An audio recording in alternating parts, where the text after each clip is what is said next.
అనంతపురం జిల్లా రాప్తాడు నియోజకవర్గం రాప్తాడు మండలంలోని గొందిరెడ్డిపల్లి గ్రామ సమీపంలోనే ఉన్న ఏపీఐఐసి ఎంఎస్ఎంఈ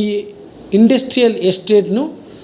శనివారం మధ్యాహ్నం 1:25 సమయంలో రాప్తాడు ఎమ్మెల్యే పరిటాల సునీత స్థానిక ఇండస్ట్రియల్ ఎస్టేట్ నందు ఎలెట్ బయోటెక్నాలజీ వారి అరటి మొక్కల ల్యాబ్ను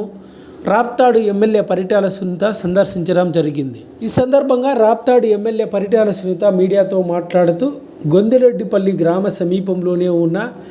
ఏపీఐఐసి ఇండస్ట్రియల్ ఎస్టేట్ను నేడు సందర్శించడం జరిగిందని, ముఖ్యంగా ఇండస్ట్రియల్ ఎస్టేట్ నందు ఎలెట్ బయోటెక్నాలజీ వారి అరటి మొక్కల ల్యాబ్ను సందర్శించడం జరిగిందని, అరటి మొక్కల ల్యాబ్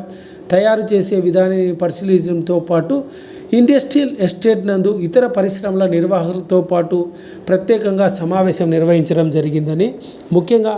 భవిష్యత్తులో గొందిరెడ్డిపల్లి గ్రామ సమీపంలో ఏపీఐఐసి ఇండస్ట్రియల్ ఎస్టేట్ నందు మరిన్ని పరిశ్రమలు నెలకొల్పి ఈ ప్రాంతం యువతకు ఉపాధి అవకాశాలు కల్పించాలని స్థానిక ఇండస్ట్రియల్ ఎస్టేట్ నందు పరిశ్రమలు ఏర్పాటు చేయబోతున్న పలు ఇండస్ట్రియల్ ప్రతినిధులను కోరడం జరిగిందని, రానున్న రోజుల్లో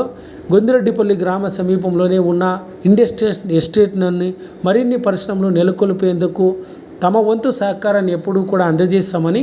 రాప్తాడు ఎమ్మెల్యే పరిటాల సునీత పేర్కొన్నారు. ఈ కార్యక్రమంలో ఎలెట్ బయోటెక్నాలజీ ప్రతినిధులతో పాటు పరిశ్రమలు నెలకొల్పుతున్న పలువురు యజమానులు కూడా ఈ కార్యక్రమంలో పాల్గొన్నారు.